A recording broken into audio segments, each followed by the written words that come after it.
Hello बच्चों, last time के videos में आप लोगों ने इक्विवेलेंट मासेस कैसे निकालते हैं इसके कुछ फॉर्मूलेस पढ़े थे, बराबर है। हम लोगों ने एसिड्स के वगैरह इक्विवेलेंट मास के बारे में डिस्कशन किया है। आज की वीडियो में हम लोग पढ़ेंगे कि इक्विवेलेंट मास निकालते कैसे। जिसे हम लोग हेडिंग देंगे determination of equivalent mass. Determination of equivalent mass. तो इक्विवेलेंट मास होता क्या है, क्या आपको पता है? हम लोगों ने ये पढ़ के रखा है कि sir equivalent mass means amount of that substance which combines with 1.008 part by mass of hydrogen, या फिर 8 part by mass of oxygen, या फिर 35.5 parts bye mass of the chlorine.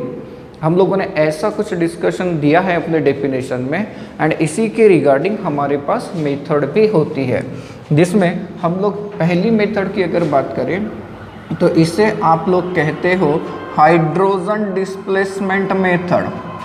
Hydrogen displacement method means ये किसके respect में होगा? तो hydrogen के रिस्पेक्ट में होगा। हाइड्रोजन के रिक्वेस्ट में अब इक्विवेलेंट वेट को याद करिए तो क्या होता है?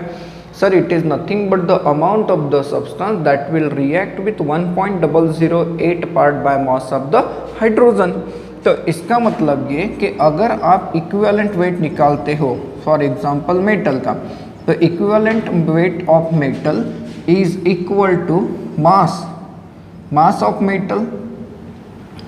Of metal divided by mass of hydrogen gas displaced into 1.008। ये क्या होता है? तो इक्विवेलेंट वेट ऑफ हाइड्रोजन होता है।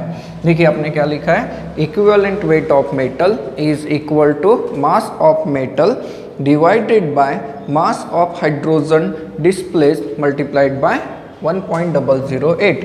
और हम लोग एक और तरीके से इसे लिख सकते हैं, that is equivalent weight of metal is equal to mass of metal जो कि कंबाइन होने वाला है, बराबर है, mass of metal divided by volume of hydrogen released और लिबरेटेड, रिलीज या फिर लिबरेटेड इनटू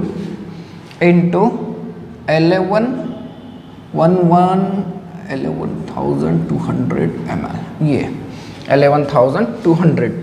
तो सर ये क्या है? 11,200 क्या है? तो 11,200 is the equivalent volume of hydrogen. क्यों? क्योंकि 1 मोल का वॉल्यूम अगर देखा जाए तो 22,400 लीटर होता है, सॉरी ml होता है, 22,400 ml होता है। कैसे होता है? तो ये मोल कंसेप्ट में आएगा। तो एक अगर आपके पास मास ऑफ हाइड्रोजन डिस्प्लेस्ड है तो आप ये फॉर्मूला यूज करेंगे, and if volume of hydrogen liberated कहता है या डिस्प्लेस कहता है तो ऐसे केस में हम इस फॉर्मूले का इस्तेमाल करेंगे। अब यहाँ से हम लोग बाकी बची टर्म्स को डिटरमाइन कर सकते हैं। दूसरी मेथड हम लोग चलते हैं, that is oxide formation method. Means ये मेथड हमें सजेस्ट करती है कि इक्विवेलेंट वेट निकालना है, लेकिन किसके रिस्पेक्ट में निकालना है? With respect to oxygen. तो विथ रिस्पेक्ट टू ऑक्सीजन आपने इक्विवेलेंट वेट कैसे डिफाइन किया था किसी सब्सटेंस का?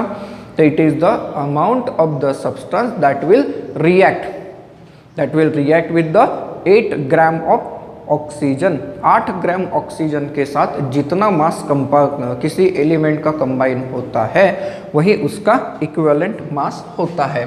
तो इसलिए हम लोग यहाँ फॉर्मूला बना सकते हैं, that is equivalent weight of metal is equal to mass of metal जो कि रिएक्ट होगा, mass of metal divided by mass of H2, sorry mass of O2 displaced, यहाँ पर ऑक्सीजन के रिस्पेक्ट में है, into 8। Equivalent weight of oxygen ये होता है 8। नाउ अगर हम लोग वॉल्यूम के रिस्पेक्ट में ये फॉर्मूला सॉल्व करें तो ये फॉर्मूला बन जाएगा equivalent weight of metal is equal to mass of metal divided by volume of oxygen liberated volume of O2 liberated multiplied by 5600। Sir यहाँ पर कुछ अलग था, हाँ यहाँ पर है 5600। तो 5600 क्या है? तो it is the equivalent volume of oxygen. Oxygen का इक्विवेलेंट वॉल्यूम होता है 5600। इसमें थर्ड वाली जो मेथड हम लोग देंगे वो क्लोरीन के रिस्पेक्ट में देंगे, उसका नाम हम लोग बना सकते हैं, that is chloride formation method. Chloride formation method. अब क्लोरीन के रिस्पेक्ट में आप लोगों ने इक्विवेलेंट वेट को कैसे डिफाइन किया था? तो sir it is the amount of the substance that reacts with 35.5 gram of chlorine, बराबर है। 35.5 ग्राम ऑफ क्लोरीन के साथ किसी भी एलिमेंट का जितना मास कंबाइन होता है उसको उसका इक्विवेलेंट वेट कहा जाता है। मीन्स यहाँ पर फॉर्मूला क्या बन जाएगा फिर?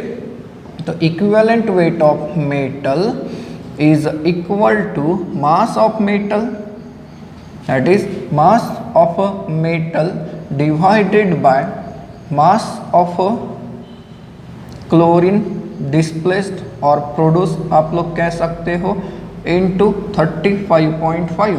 this is equivalent weight of the chlorine। और equivalent weight of metal, equivalent weight of metal is equal to mass of metal divided by volume of chlorine liberated or displaced, liberated into 11,200। तो sir chlorine का and hydrogen का equivalent volume same आता है, हाँ, क्योंकि दोनों की valency भी क्या हो जाती है, सेम। तो थर्ड मेथड में आप लोगों ने क्या पढ़ा कि क्लोराइड फॉर्मेशन मेथड, और क्लोराइड फॉर्मेशन मेथड में आप लोगों ने कैसे इक्विवेलेंट वेट कैलकुलेट किया? तो equivalent weight of metal is equal to mass of metal divided by mass of chlorine displace multiplied by 35.5, और equivalent weight of metal is equal to weight of metal that is mass of metal divided by volume of chlorine liberated multiplied by 11,200। Then एक और method होती है जिसे हम लोग कहते हैं इलेक्ट्रोलिटिक मेथड। ना इलेक्ट्रोलिटिक मेथड में हम लोग इक्विवेलेंट मास कैसे डिफाइन कर सकते हैं? तो amount of mass, sorry amount of substance कहते हैं, not mass, amount of substance that react or produced at an electrode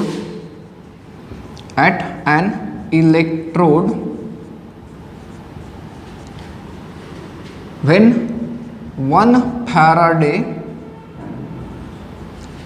current is passed, 1 Faraday current is passed। मतलब ये कि ये जनरली इलेक्ट्रोलाइट्स के लिए हम लोग अप्लाई करते हैं, तो मेटल के जो सॉल्ट्स होते हैं उनके ऊपर लागू होता है। तो इक्विवेलेंट वेट का मतलब क्या होता है? It is the amount of the substance that react और produce at an electrode when 1 Faraday current is pass. Means किसी सोल्यूशन में से, किसी इलेक्ट्रोलिटिक सोल्यूशन में से आप 1 फैराडे का करंट पास करिए, तो 1 फैराडे का करंट पास करने पे जितना मास डिपॉजिट होगा किसी इलेक्ट्रोड पे या लिबरेट होगा, वही उसका क्या हो जाएगा? Equivalent mass. तो यहाँ से फॉर्मूला हमें मिलता है that is equivalent weight is equal to electrochemical equivalent, electrochemical equivalent multiplied by 96,500। Sir ये वैल्यू क्या है? तो 96,500 कूलोम का मतलब होता है 1 Faraday. And sir electrochemical equivalent का मतलब क्या होता है? इलेक्ट्रोकेमिकल इक्विवेलेंट का मतलब होता है the mass of the substance in a gram that is deposited at an electrode when a current of 1 coulomb is pass. देखिए अलग चीज़ है, जब 1 कूलोम आप लोग करंट पास करोगे तो उस टाइम पे amount of the substance in gram जो डिपॉजिट होगा उसे हम कहते हैं इलेक्ट्रोकेमिकल इक्विवेलेंट।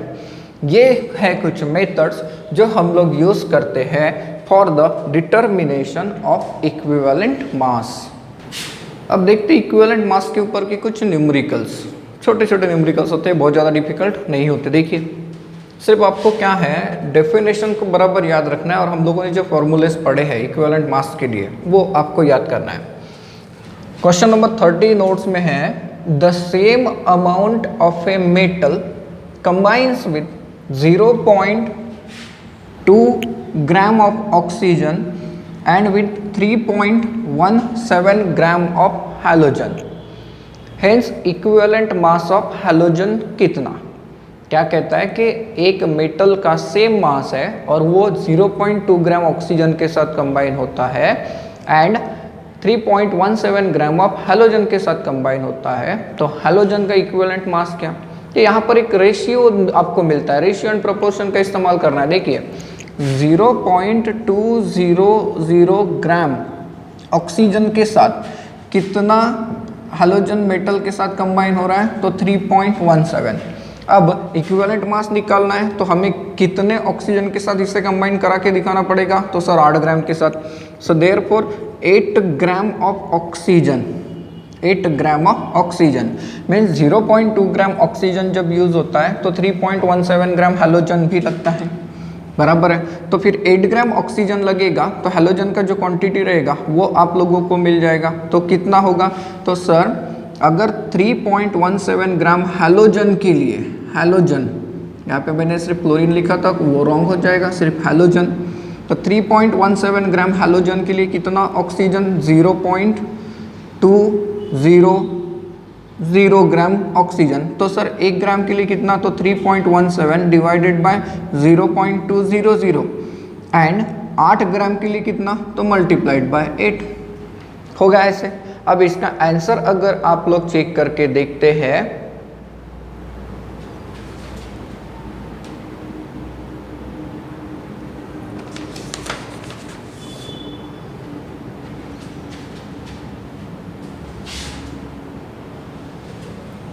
तो ये आता है 126.8 ग्राम। तो इक्विवेलेंट मास ऑफ हैलोजन कितना आ गया, 126.8 ग्राम आया। नाउ उसी के ऊपर ये एक छोटा सा प्यारा सा होमवर्क आपके लिए मेरी तरफ से। 0.376 gram of aluminium reacted with an acid to displace 0.468 litre of hydrogen measured in standard conditions, equivalent volume of hydrogen formed is. क्या निकालना है, इक्विवेलेंट वॉल्यूम ऑफ हाइड्रोजन। आपके पास गिवन है इक्विवेलेंट वेट ऑफ एल्यूमिनियम। अब ये मजेदार questions को देखिए, determine equivalent masses of the underline compound.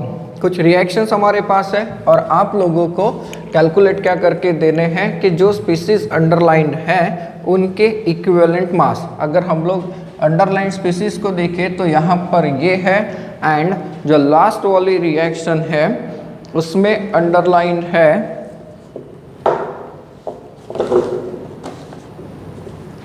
Oxygen. इन सब का आपको क्या निकाल के देना है, इक्विवेलेंट मास। लेकिन जरा सोचिए, मैंने आप लोगों को एक फॉर्मूला दिया था कि equivalent mass of acid is equal to क्या होता है, मॉलिक्यूलर वेट अपॉन बेसिसिटी। तो आपको एसिड की बेसिसिटी निकालती आनी चाहिए। और बेसिसिटी क्या होती है, तो सर एसिड के एक मॉलिक्यूल में से कितने हाइड्रोजन रिप्लेस किए जा सकते हैं वो, राइट। जैसे कि पहले वाली रिएक्शन में देखिए H3PO4 प्लस कैल्शियम हाइड्रोक्साइड, ये आपको दे रहा है CaHPO4 जिसे कैल्शियम हाइड्रोजन फॉस्फेट कहते हैं। सर अब हमें ये कैसे पता चलेगा कि इसमें एसिड कौन है और बेस कौन है। ये तो समझ में आ रहा है कि जहाँ पे OH है वो बेस है, लेकिन एसिड मतलब क्या होता है, एक और डेफिनेशन आपने पढ़ी है, जो कि हाइड्रोजन देता है। तो यहाँ पर इस रिएक्शन में हाइड्रोजन दे रहा है। तो यहाँ अगर इक्विवेलेंट मास निकालना है, that is equivalent weight of H3PO4, तो ये कितना आएगा, तो sir molecular weight divided by, अब यहाँ से कितने हाइड्रोजन गए, 2 ना, क्योंकि इसमें देखिए एक ही बचा है यहाँ पे, तो इसका इक्विवेलेंट वेट कितना हो गया, मॉलिक्यूलर वेट बाय 2। अगर आपके पास मॉलिक्यूलर वेट का वैल्यू होता तो आप लोग उसका इक्विवेलेंट वेट निकाल सकते थे, अब नहीं है तो हम लोग कितना पुट करके रखेंगे equivalent weight, that is molecular weight by 2। इस केस में देखिए तो कितने हाइड्रोजन दिया इसने, 3, तो यहाँ पर इक्विवेलेंट वेट H3PO4 जिसे फॉस्फोरिक एसिड कहते हैं, तो ये कितना हो जाएगा सर मॉलिक्यूलर वेट बाय 3, क्योंकि 3 हाइड्रोजन गए। हाँ, यहाँ पर देखिए, यहाँ पर कितने हाइड्रोजन गए, एक H। तो सर ऐसे केस में इक्विवेलेंट वेट अगर निकालना है H3PO4 का, तो ये हो जाएगा मॉलिक्यूलर वेट डिवाइडेड बाय 1, मतलब इस केस में इक्विवेलेंट वेट किसके बराबर आ गया, मॉलिक्यूलर वेट के बराबर आ गया। अब फोर्थ वाले केस में देखिए, twice H2 plus O2 gives twice H2O। इसमें अगर हम लोग 4 हाइड्रोजन के साथ कंपेयर करके देखें तो एक मॉलिक्यूल कंबाइन हो रहा है ऑक्सीजन का, बराबर है। तो फिर एक हाइड्रोजन के साथ कितना ऑक्सीजन कंबाइन होगा, तो सर O2/4 डेफिनेटली। तो इसका मतलब O2, अब O2 का मॉलिक्यूलर वेट कितना आता है, 32 आता है। तो ये हो जाएगा 32 डिवाइडेड बाय 4, 32 डिवाइडेड बाय 4, ये कितना आ जाएगा 8। तो एक हाइड्रोजन के साथ 8 इक्विवेलेंट ऑक्सीजन के कंबाइन किए जाते हैं। तो ये है इक्विवेलेंट वेट के ऊपर की कुछ प्रैक्टिसेस। देन चलते हैं नेक्स्ट कंसेप्ट की तरफ, दैट इज फॉर्मूला मास। अब ये फॉर्मूला मास क्या होता है सर, हमने इक्विवेलेंट मास देख लिया, इसके अलावा हम लोगों ने मॉलिक्यूलर मास भी देखा है। अब फॉर्मूला मास क्या होता है, फॉर्मूला मास हम लोग अप्लाई करते हैं आयोनिक सॉल्ट्स के लिए। आयोनिक सॉल्ट्स मतलब sir salts, metal and non metal के बीच में जो बनते हैं, that is generally called as salt, right. Now salts के केस में हम लोग मॉलिक्यूलर मास का कंसेप्ट अप्लाई न करते हुए हम लोग अप्लाई करते हैं फॉर्मूला मास। ये कैसे होता है, देखिए इसमें रीज़न क्या है। अगर हम लोग कॉमन सॉल्ट की बात करते हैं सोडियम क्लोराइड, तो सोडियम क्लोराइड जो होता है उसमें Na positive and Cl negative आपस में जुड़े हैं bye means of force, that is electrostatic force of attraction. And it is observed, जब NaCl की क्रिस्टल की स्टडी की जाती है तो इट इज़ ऑब्जर्व्ड कि एक NaCl जो होता है वो 6 क्लोरीन के साथ सराउंडेड होता है। एक Na पॉजिटिव 6 Cl नेगेटिव के साथ सराउंडेड होता है। एट द सेम टाइम एक Cl नेगेटिव जो होता है ये 6 सोडियम आयन के साथ सराउंडेड होता है। तो ऐसे केस में आप लोग जरा सोचिए कि इसे आप कैसे कैलकुलेट करेंगे मॉलिक्यूलर मास, मॉलिक्यूल कैसे मानेंगे, मान ही नहीं सकते अभी फिलहाल, बराबर है। तो ऐसी केस में क्या होता है, हम लोग फॉर्मूला मास लेते हैं। सोडियम क्लोराइड का फॉर्मूला क्या है, हम लोग NaCl को 6 टाइम्स नहीं लिखते, हम लोग सोडियम क्लोराइड का फॉर्मूला लेते हैं NaCl, बराबर है। लेकिन इसके यूनिट सेल में पूरे एक क्रिस्टल मॉलिक्यूल में कितने सोडियम क्लोराइड के फॉर्मूले छुपे हुए होंगे, 6। तो ऐसे केस में हम लोग फॉर्मूला मास कैसे निकालते हैं सर, देखिए अगर हम लोग सोडियम क्लोराइड के सिंपल मॉलिक्यूलर वेट के बारे में सोचे तो शायद आपको पता होगा कि सोडियम का एटॉमिक वेट होता है 23, क्योंकि इसका एटॉमिक नंबर 11 है, ये ऑड नंबर में तो डबल प्लस 1। एंड Cl का कितना होता है, तो 35.5 होता है। आंसर आ रहा है 58.5। सर सोडियम क्लोराइड का मॉलिक्यूलर वेट 58.5, हाँ, लेकिन वो मॉलिक्यूल का वेट हुआ क्या, नहीं, वो सोडियम क्लोराइड के एक फॉर्मूले का हुआ ना, बराबर है। सोडियम क्लोराइड के एक फॉर्मूले का वेट कितना आ गया, 58.5।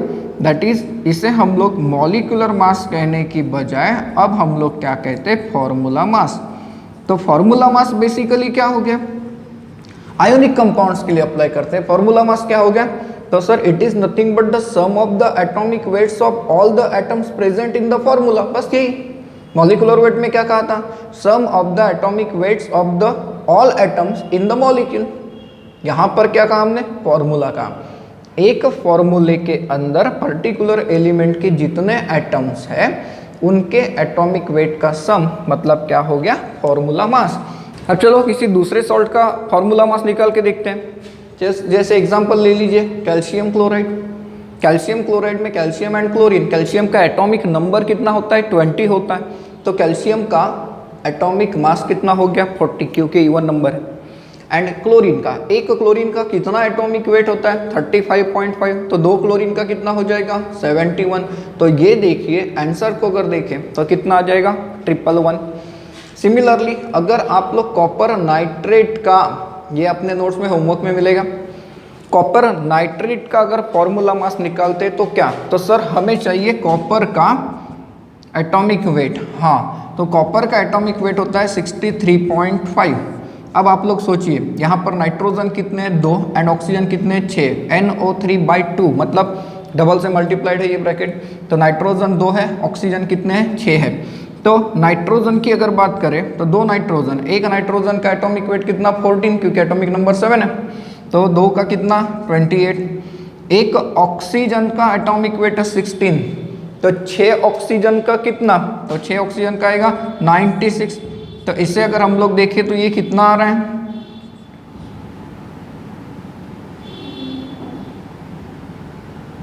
187.5 आएगा 187.5। तो ऐसा कंसेप्ट होता है फॉर्मूला मास का, काफी इजी होता है गाइस। अब हम लोग चलेंगे एक बहुत ही ज़्यादा इम्पोर्टेंट कंसेप्ट की तरफ जो हमें न्यूमेरिकल्स, जैसे हम लोग फिजिकल केमिस्ट्री के न्यूमेरिकल सॉल्व करने की कोशिश करते हैं, ये हमें बहुत हेल्प करता है। That is concept of the mole. Mole का मतलब होता क्या है? Mole it is the quantity और you can say unit that is used to represent amount of substance. बराबर है, अमाउंट ऑफ सब्सटेंस को रिप्रेजेंट करने वाली क्वांटिटी कौन सी लेते हैं हम लोग? मोल। SI यूनिट्स में हम लोगों ने पढ़ के रखा है।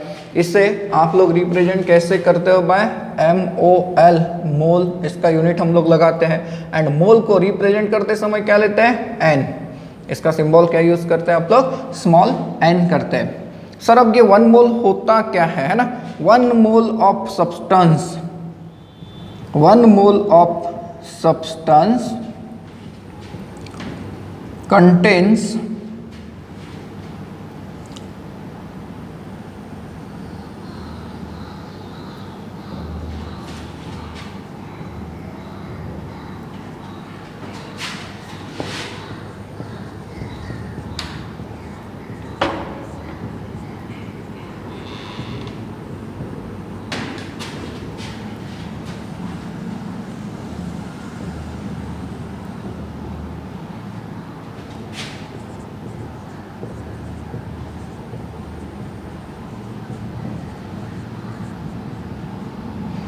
ये देखिए मैंने क्या लिखा है, मोल के बारे में कुछ लिखा है कि 1 mole of substance contains exactly same number of entities, मतलब particles that are found in 12 gram of carbon 12 या फिर 0.012 किलोग्राम ऑफ कार्बन 12।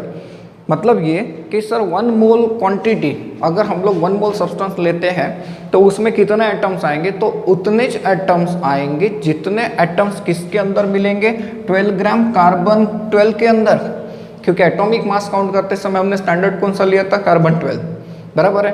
तो सर देखते हैं कि किसी भी सब्सटेंस के 1 मोल में, जैसे कार्बन के 1 मोल में कार्बन के कितने एटम्स आते हैं, चेक करते हैं।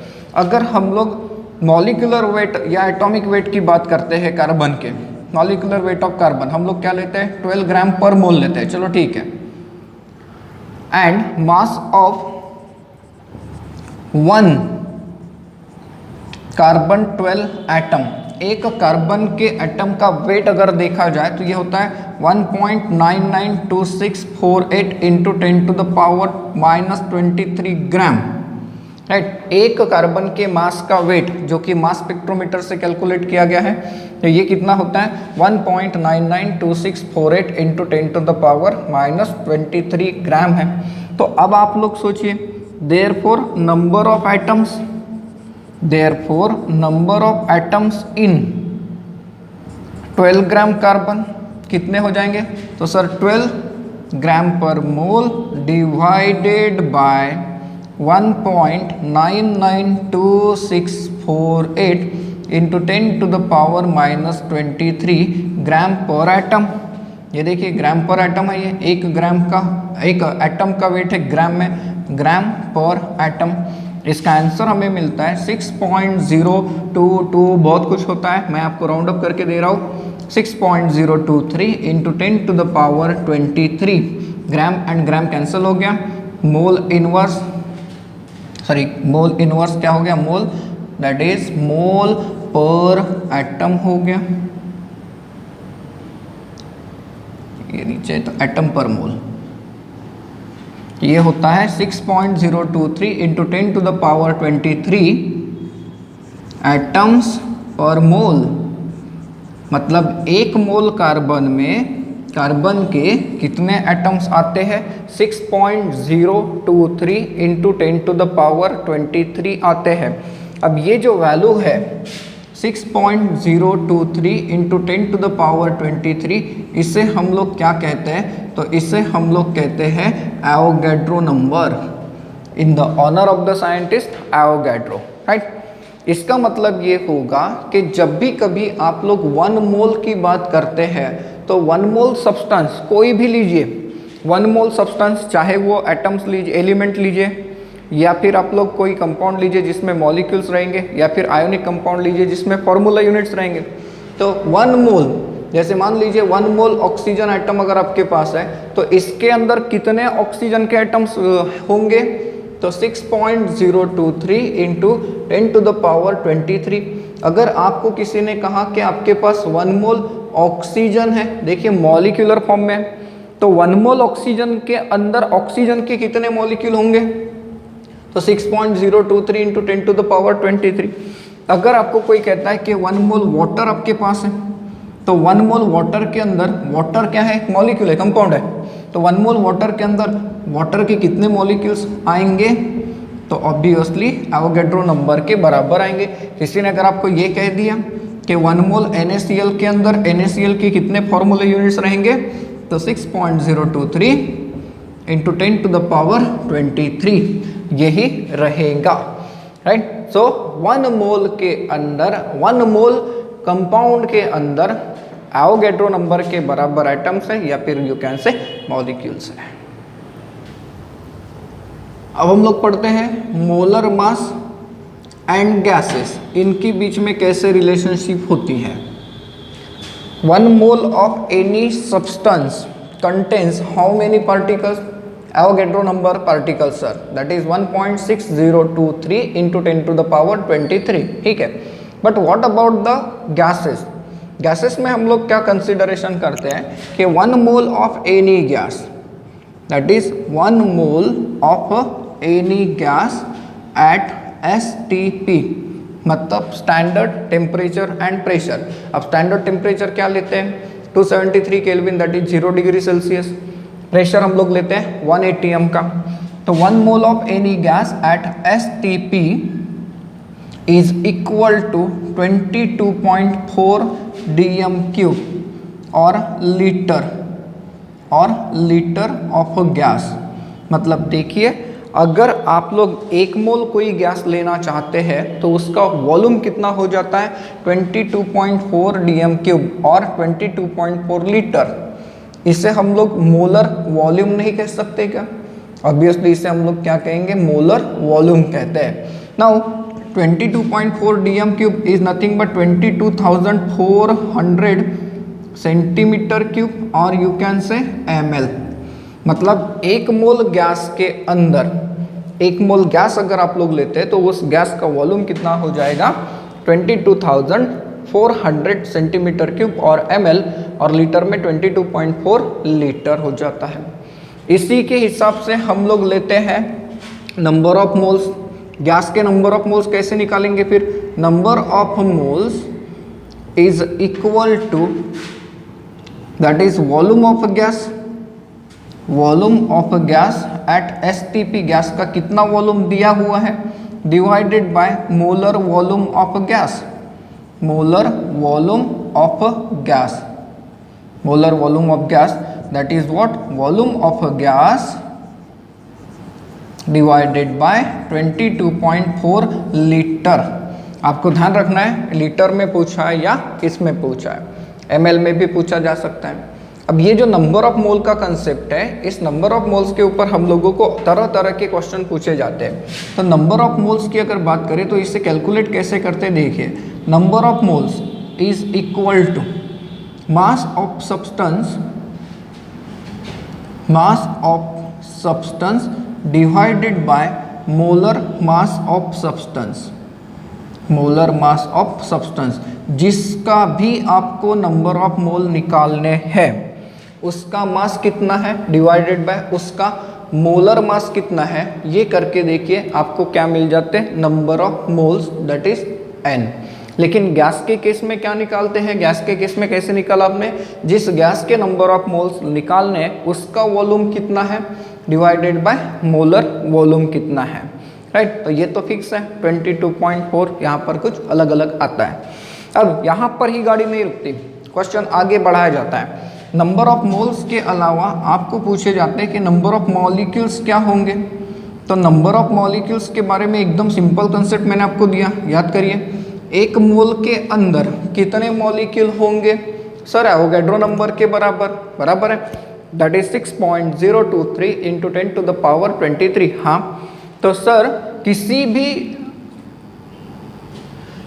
मोल्स में से नंबर ऑफ मॉलिक्यूल्स निकालना है तो उसे किससे मल्टीप्लाई करेंगे, एवोगैड्रो नंबर से। तो number of molecules is equal to क्या हो जाएगा, n into 6.023 into 10 to the power 23, ये हो जाएंगे नंबर ऑफ मॉलिक्यूल्स। नाउ यहाँ पर भी बात खत्म नहीं होती, कभी हमें ऐसा क्वेश्चन भी पूछ लेता है, number of atoms, number of atoms in molecule, number of atoms in molecule. अब इसके लिए हमें अलग अलग कंसेप्ट यूज करना पड़ेगा। बेसिकली तो हम ऐसे लेते हैं, number of moles into Avogadro number multiplied by atomicity, multiplied by atomicity. अब ये कैसे होता है, इसमें अलग अलग चीज़ें कैसे होती है देखते हैं। सपोज करिए कि मेरे पास है 36 ग्राम वाटर, मेरे पास क्या है 36 ग्राम है वाटर। हमें क्वेश्चन कहता है कि इसके नंबर ऑफ मोल्स निकाल के दिखाओ। तो पहले नंबर ऑफ मोल्स निकाल के दिखाते हैं। Number of moles is equal to what, mass upon molar mass. मैंने कहा 36 ग्राम है वाटर, ठीक है, एंड इसका मोलर मास कितना आता है, ऑक्सीजन का 16 होता है, 2 हाइड्रोजन का 2, टोटल कितना 18, दैट इज 18 ग्राम पर मोल। तो ये ग्राम ग्राम कैंसिल, मोल इनवर्स ऊपर आ गया, कितने मोल हो गए, 2 मोल हो गए, ठीक है। लेकिन आपको अगर कहा इसने कि नंबर ऑफ मॉलिक्यूल्स निकाल के दिखाओ, तो नंबर ऑफ मॉलिक्यूल्स कैसे निकालेंगे सर, एक मोल के अंदर एवोगैड्रो नंबर के बराबर मॉलिक्यूल है, बराबर है। तो 2 मोल के अंदर सर एवोगैड्रो मल्टीप्लाइड बाय 2, बराबर। So therefore 2 into 6.023 into 10 to the power 23, that is what 12.046 into 10 to the power 23 molecules हो जाएंगे, मॉलिक्यूल्स पर मोल हो गया ये, ठीक। अब हमें कहता है कि एटम्स निकाल के दो, नंबर ऑफ एटम्स। इसमें ट्विस्ट है, क्या मैं ऐसे नहीं पूछ सकता कि नंबर ऑफ हाइड्रोजन एटम्स निकाल के दो, या फिर मैं ऐसे पूछ सकता हूँ कि नंबर ऑफ ऑक्सीजन एटम निकाल के दो, या फिर ओवरऑल मैं ये पूछ सकता हूँ कि नंबर ऑफ एटम्स निकाल के दो। तो नंबर ऑफ एटम्स पहले निकालते हैं। नंबर ऑफ एटम्स ये हम लोग कैसे निकालते हैं, that is n number of moles into Avogadro number 6.023 into 10 to the power 23 into atomicity. पानी का एटोमिसिटी कितना है 3, H2O के अंदर 1 ऑक्सीजन है, 2 हाइड्रोजन है, टोटल एटम कितने 3, तो ये इतना हो जाएगा, राइट। इसका आंसर आप लोग निकाल सकते हैं, दिस वैल्यू मल्टीप्लाइड बाय 3 हो गई, तो 36 पॉइंट समथिंग कुछ तो भी है आंसर, ये निकालना पॉसिबल है आप लोगों को। लेकिन मान लीजिए अगर आपको ऐसे पूछा होता नंबर ऑफ हाइड्रोजन एटम, तो नंबर ऑफ हाइड्रोजन एटम्स कैसे निकालते, तो sir n into Avogadro number बराबर है इंटू, मैं अब कितने से मल्टीप्लाई कर देता 2 से, अब मैं इसे मल्टीप्लाई कर देता बाय 2, राइट।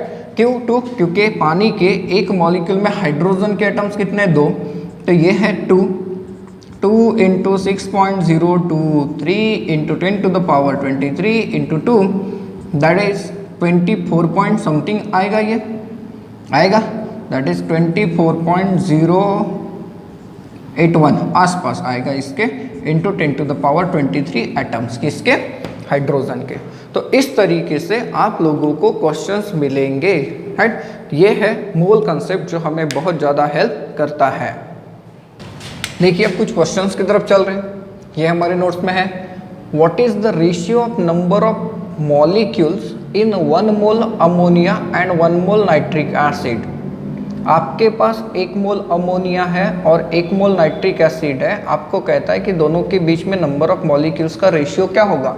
तो पहले ये सोचिए कि 1 मोल अमोनिया मतलब कितने मॉलिक्यूल्स, तो सर 1 मोल अमोनिया मतलब इतने मॉलिक्यूल्स होते हैं, ठीक है।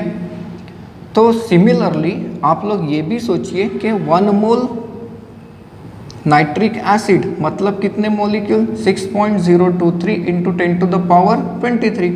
तो देयरफॉर इनके मॉलिक्यूल्स का रेशियो अगर निकालते हैं that is NH3 to nitric acid, तो ये कितना आ रहा है 6.023 into 10 to the power 23 by 6.023 into 10 to the power 23, ये कितना हो गया 1:1 का रेशियो हो गया। फाइन। नेक्स्ट क्वेश्चन को देखिए तो Arjun purchase 250 gram of glucose, Arjun ने 250 ग्राम 250 ग्राम ग्लूकोज लिया, कितने रुपीज में, 40 रुपीज में। Find the cost of glucose पर मोल, 1 मोल का रेट क्या है ये पूछ के दीजिए, ये कैलकुलेट करने के लिए हमें कहता है। अब ग्लूकोज का पहले तो मॉलिक्यूलर वेट निकाल लीजिए, क्योंकि मॉलिक्यूलर फॉर्मूला दिया है, that is molecular weight of C6H12O6। तो ये देखिए कार्बन का एटॉमिक वेट होता है 12, कितने कार्बन है 6, प्लस हाइड्रोजन का एटॉमिक वेट 1, कितने हाइड्रोजन है 12, प्लस ऑक्सीजन का एटॉमिक वेट 16, कितने ऑक्सीजन है 6, इन सब का सम करते हैं तो ये आता है 180 ग्राम पर मोल। मतलब ग्लूकोज के 1 मोल में कितने ग्राम है ग्लूकोज के, 180 ग्राम। नाउ आपको जो रेट दिया है वो ऐसा दिया है कि 250 ग्राम ग्लूकोज, 250 ग्राम ग्लूकोज ये कितने रुपीस का होता है सर, तो 40। So therefore 180 gram, not 18, 180 gram of glucose मतलब 1 मोल आपको रेट मिल जाएगा। तो सर पहले 1 के लिए निकालते, 1 ग्राम के लिए, ठीक है। तो 1 ग्राम के लिए ये निकल गया 40/250 एंड मल्टीप्लाइड बाय 180 करके देखिए, तो ये आंसर आता है 28.8 रुपीज़। तो 1 मोल ग्लूकोज का रेट कितना मिला, 28.8 रुपीज़। मतलब ग्लूकोज का जो रेट निकालने के लिए कहा था हमें पर मोल, वो निकल गया। देन इस मजेदार क्वेश्चन को देखिए, calculate the number of atoms in each of the following, 22 moles of argon, 22 units, atomic units है ना, atomic mass unit of helium and 52 gram. Then इस मजेदार क्वेश्चन की तरफ चलिए, calculate the number of atoms in each of the following, 52 moles of argon, 52 units of helium and 52 gram of helium. तो पहला solve करके देखते हैं, दैट इज 52 मोल्स के अंदर 1 मोल आर्गन की अगर आप बात करते हैं तो इसमें आर्गन के कितने एटम्स मिलते हैं, तो ऑब्वियसली सर इतने मिलते हैं, बराबर है एटम्स। सो देयरफॉर 52 मोल्स के अंदर कितने, therefore 52 moles of argon will contain what, तो sir 52 into 6.023 into 10 to the power 23, कितने एटम्स आएंगे जरा सोचिए। तो इसका आंसर होता है 313.19 इंटू 10 टू द पावर 23, जिसे आप लोग ऐसे भी लिख सकते, देखिए 3.1319 into 10 to the power 2 plus इधर आ गए दैट इज 25। फिर सेकेंड वाले क्वेश्चन को देखिए, मजेदार है थोड़ा सा। आपको कहता है कि 52 एटॉमिक मास यूनिट के अंदर कितने हीलियम के एटम्स होने चाहिए। तो आप लोगों को पता है हीलियम का मास कितना होता है, that is mass of 1 helium atom is equal to 4 होता है, बराबर है। So therefore we can say that के 52 हीलियम के अंदर आपको कितने एटम्स मिलेंगे। देखिए एक हीलियम के एटम का मास कितना है 4, एक हीलियम के एटम का मास कितना है 4, तो 1 यूनिट ऑफ हीलियम इसके अंदर कितने एटम्स रहेंगे, 1/4 एटम्स ऑफ हीलियम रहेंगे। So therefore 52 atomic mass unit of helium में कितने एटम रहेंगे, तो सर 1/4 को मल्टीप्लाई कर दीजिए बाय 52, तो ये कितना आएगा 13 एटम्स आएंगे। मज़ेदार है। 52 ग्राम हीलियम के अंदर कितने एटम्स है, 52 ग्राम हीलियम के अंदर हीलियम के कितने एटम्स है। अगर आप लोग एटॉमिक मास की बात करते हैं, एटॉमिक मास ऑफ हीलियम, तो ये होता है 4 ग्राम। इसका मतलब ये कि 4 ग्राम के अंदर हीलियम के कितने एटम्स प्रेजेंट है, तो सर इतने एटम प्रेजेंट है। सो देयरफॉर 52 ग्राम हीलियम के अंदर कितने एटम रहेंगे, तो पहले 1 ग्राम के अंदर निकालिए, 4 ग्राम के अंदर इतने हैं, तो 1 ग्राम के अंदर कितने आएंगे, इतने आएंगे, एंड मल्टीप्लाइड बाय 52। सो इसका आंसर अगर हम लोग देखते हैं तो ये आता है 78.299 इंटू 10⁻23। तो इतने एटम प्रेजेंट होंगे 52 ग्राम हीलियम के अंदर।